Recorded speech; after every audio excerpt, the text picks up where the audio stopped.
फिर से एक बार हमारे यूट्यूब चैनल साहनी सर की क्लास में। आज हम नारेशन का दूसरा पार्ट लेकर आए हैं।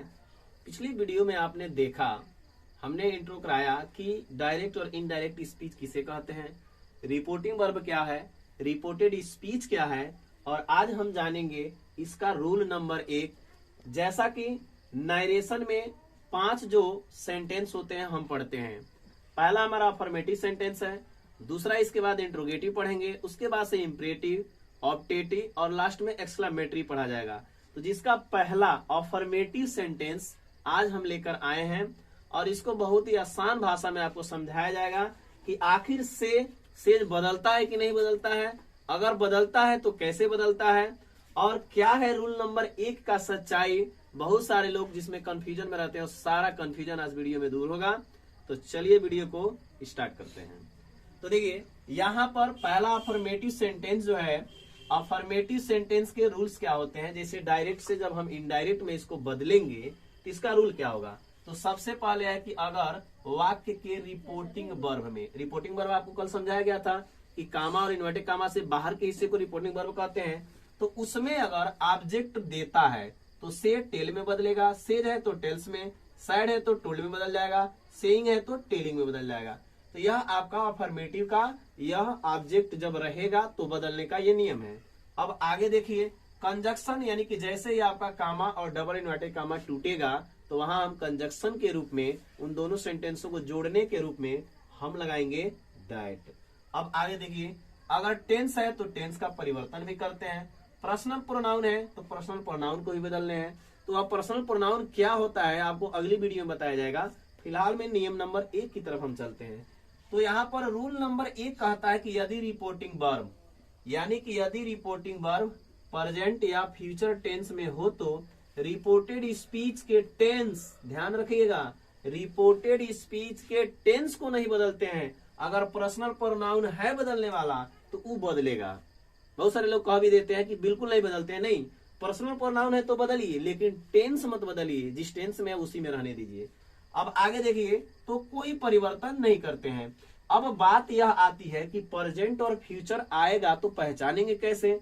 तो प्रेजेंट और फ्यूचर आएगा तो इस तरह पहचानेंगे कि से सेइंग होगा, अगर सैड होगा तो उसमें हैज या हैव जरूर होगा।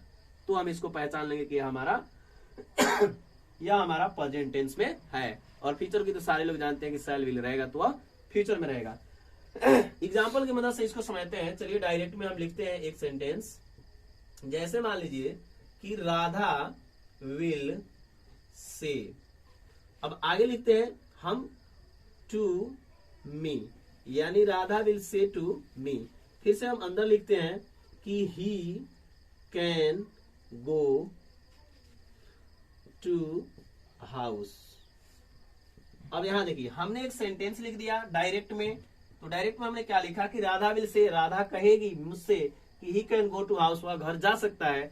तो यहाँ पर सबसे पहले 2 बातें क्लियर होनी जरूरी है, रिपोर्टिंग वर्ब और रिपोर्टेड स्पीच। ध्यान से पढ़िएगा।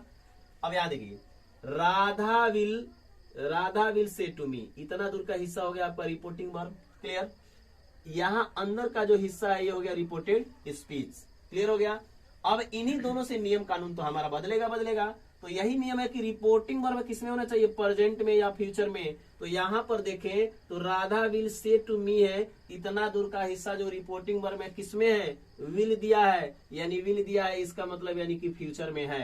कंफर्म हो गया। तो जब फ्यूचर में होगा तो टेंस बदलना ही नहीं है। जब नहीं बदलना है तो चलिए इसको अब इनडायरेक्ट में बदलते हैं।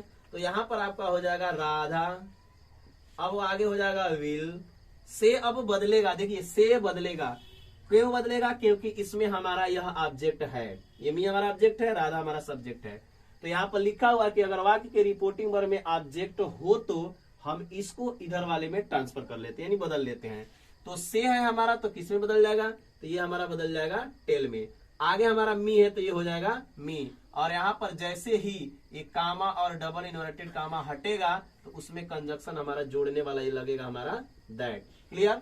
अब अंदर के टेंस को कोई बदलना नहीं है। ये ऐसा नहीं है कि कैन को कुड में बदल दें, माइट में बदल दें, कुछ नहीं। यहाँ पर इसको स्मॉल लेटर में करके उतार लेंगे, अगर नाम नहीं है किसी का तो यहाँ पर हो जाएगा he can go to house. तो इतना तो आपको समझ में आ गया। अब हम एक दूसरा टॉपिक देख लेते हैं कि अगर ऑब्जेक्ट नहीं रहेगा तब क्या करेंगे, तो उसको भी एक देख लेते हैं। यह हमारा हो गया इनडायरेक्ट में। अब चलिए आगे, अब डायरेक्ट में फिर से एक सेंटेंस लेते हैं। जैसे मान लीजिए कि आई से, बस इतना ही, आई से कि he is going to school. I say he is going to school. तो हमारा एक यहाँ पर सेंटेंस हो गया, ये हो गया हमारा रिपोर्टिंग वर्ब और ये हो गया हमारा रिपोर्टेड स्पीच।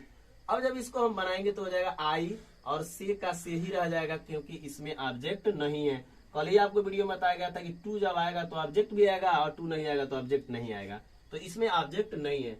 बस जब नहीं है तो कामा हटाइए, इन्वर्टेड कामा हटाइए, यहाँ पर लगाइए दैट, और यहाँ पर जो ही है थर्ड पर्सन का है तो अभी इसको छूना नहीं है। टेंस वही का वही रहेगा। इज आगे दिया है आपका गोइंग टू स्कूल, तो आगे आपका हो जाएगा गोइंग टू स्कूल। तो यह हमारा रहा नियम नंबर 1। अब यहाँ पर अगर कहीं सैड दे देता है तो आपको कंफ्यूज होने की जरूरत नहीं है, क्योंकि आप जानते हैं कि हैज और हैव के साथ क्रिया का थर्ड फॉर्म लगता है और से का थर्ड फॉर्म सैड ही होता है। तो यह हम आप पर एक यानी क्वेश्चन आपको दे रहे हैं, आप इसको सॉल्व करके कमेंट में लिखिए।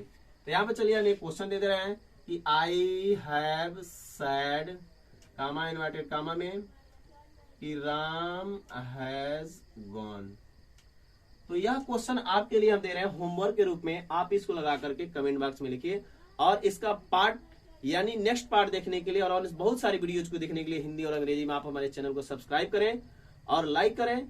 मिलते हैं एक और अगली वीडियो में। जय हिंद।